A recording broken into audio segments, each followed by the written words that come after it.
नमस्कार साथियों, निर्माण क्लासेज अयोध्या में आपका हार्दिक स्वागत है। आज टीपीए के नेक्स्ट इशू में हम लोग संचयन के लिए क्या नियम दिया हुआ है उसको पढ़ेंगे। और मोस्ट इम्पॉर्टेंट क्वेश्चन है, प्रीलिम्स मेंस दोनों जगहों पर आता है। मेंस में भी लगातार आने वाला प्रश्न है, प्री में भी आने वाला है। ठीक, अगर हम संचयन की बात करें तो धारा 17 टीपीए की, ठीक है, ट्रांसफर ऑफ प्रॉपर्टी एक्ट 17 में दिया हुआ है। ठीक है, टीपीए के धारा 17 में दिया हुआ है और लिखा है डायरेक्शन फॉर एक्युमुलेशन, यानी कि इनकी जो लैंग्वेज है वो ये है, डायरेक्शन फॉर एक्युमुलेशन। ठीक है, यानी कि निर्देश दिए हुए हैं, निर्देश दिए हैं, संचयन के लिए निर्देश दिए हुए हैं।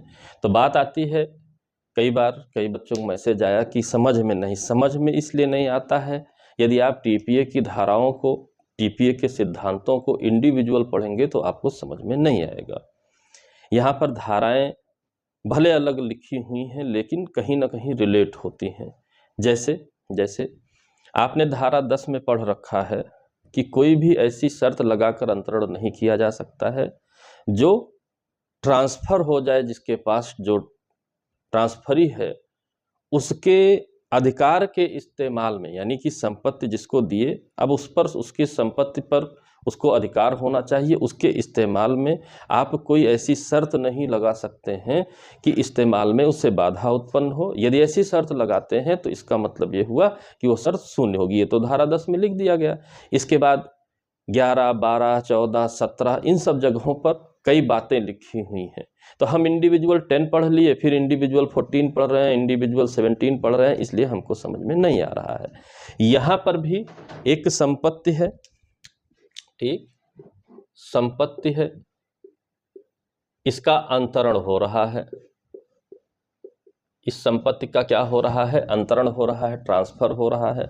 ठीक, इस संपत्ति के अंतरण में अंतरक, जो ट्रांसफरर है, जो अंतरण करता है, वो कुछ शर्त लगाता है। ठीक, क्या शर्त लगाता है? शर्त है लाभ को, ठीक है, जो लाभ है, इस संपत्ति का जो लाभ है इसको संचित करने का, यानी कि अंतरक की शर्त के अनुसार लाभ का संचयन किया जाएगा। ठीक, ऐसी शर्त लगाकर अंतरण करता है।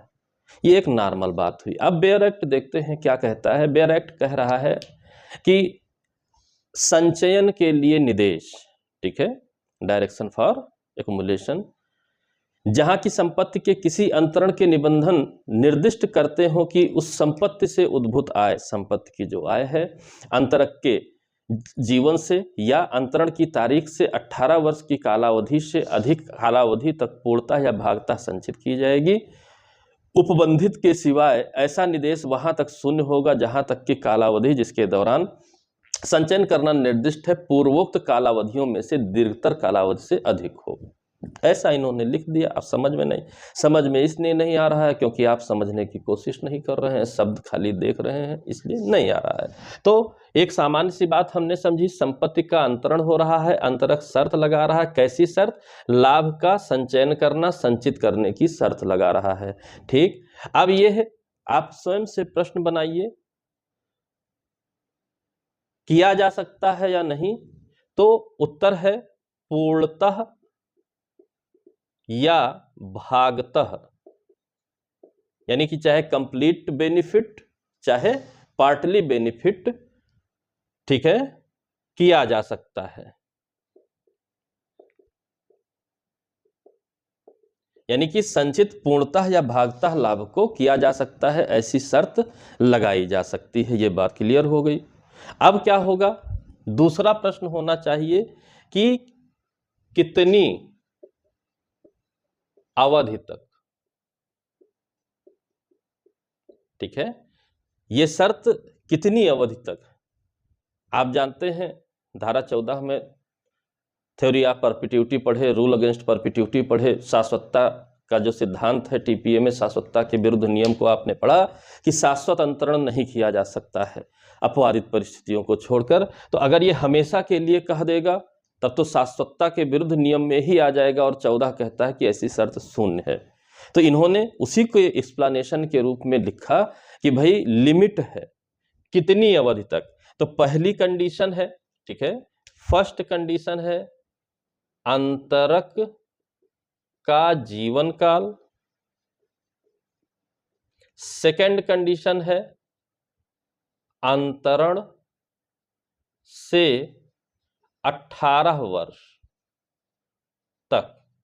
दो कंडीशन दिया है इन्होंने आर लगाते हुए, ठीक। इनको कॉमन बना लीजिए, जो भी कालावधि दीर्घ हो, बड़ी हो, ठीक है, जो भी टाइम ड्यूरेशन ज्यादा हो उतने तक किया जा सकता है, ठीक। अब इसका मतलब क्या है, मान लीजिए ए ने बी को ट्रांसफर किया और कंडीशन के अनुसार 30 इयर्स इन्होंने अपने ट्रांसफर डीड में क्या लिखा, 30 वर्ष तक। ए ने कहा 30 वर्ष तक इस संपत्ति से उत्पन्न होने वाला लाभ हम या हमारे जो वंशज होंगे वो लेते रहेंगे, संचित करते रहेंगे, उसके बाद आप लाभ का यूज कर सकते हैं, उससे पहले नहीं। 30 वर्ष लगा दिया। अब बात आई, क्या ये 30 वर्ष की शर्त वैलिड है? तो उस 30 वर्ष की शर्त को इनमें रखा जाएगा, ठीक। अर्थात अगर अंतरक 25 वर्ष तक जिंदा रहता है तो 25 वर्ष तक वसूल सकते हैं, या अंतरक 10 वर्ष में मर जाता है तो 18 वर्ष तक वसूला जा सकता है। क्यों? इसका जीवन काल कितना है? जीवन काल 25 साल, शेष अगला जीवन 25 साल का हो सकता है, 30 साल का हो सकता है। 30 साल का हो गया तो 30 वर्ष तक वसूल लीजिए। लेकिन अगर अंतरक की मृत्यु 18 वर्ष से पहले हो जाती है तो 18 वर्ष से अधिक वसूला नहीं जाएगा। तो अगर हम इसे अपनी भाषा में कन्वर्ट करें तो आप इसमें इसको इस तरह, इन दोनों लाइनों को इस तरह लिख सकते हैं। किस तरह लिख सकते हैं? अंतरक के जीवन काल तक, या अगर अंतरक की मृत्यु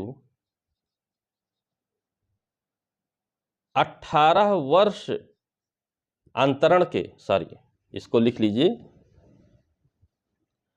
अंतरण के 18 वर्ष के भीतर हो जाती है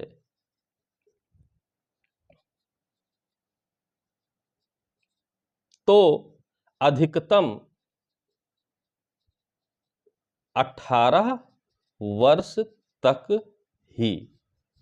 कहने का मतलब है अगर अंतरक स्वयं जिंदा है तो 18 वर्ष के बाद भी आय को संचित किया जा सकता है निबंधनों के अनुसार। लेकिन अगर अंतरक की मृत्यु हो चुकी है 18 वर्ष के भीतर तो 18 वर्ष से अधिक संचित नहीं किया जा सकता है। बहुत सिंपल सा रूल है। यानी कि मैक्सिमम जो लिमिट है शर्त लगाने की, वो या तो जीवन काल तक का हो सकता है या 18 वर्ष के भीतर तक का हो सकता है, इससे अधिक का नहीं हो सकता है। यही है संचयन का नियम और संचयन के लिए दिए गए निर्देश। मोस्ट इंपॉर्टेंट प्रश्न प्री मेंस दोनों जगहों पर लगातार आता है। अब ये आपके ऊपर है कि आप इसको कैसे करते हैं। इसी धारा 17 का सेकंड पार्ट भी है कि जिसको हम अपवाद कह सकते हैं, ठीक। इन नियमों का, इस अवधि का अपवाद है, एक्सेप्शन है कि 18 वर्ष से अधिक या जीवन काल से अधिक भी संचयन लाभ का किया जा सकता है। तो अपवाद कितना क्या है, सेकंड पार्ट में लिखा है। तो ऋण का संदाय हो, ठीक, पहला अपवाद है ऋण का संदाय। यानी कहने का मतलब यह है कि संपत्ति पर 30 वर्षों के लिए, यानी कि ऋण था, किस्तें लगी हुई थी, उस संपत्ति को बंधक बना करके ऋण लिया गया था और शर्तें थीं कि 30 वर्ष तक।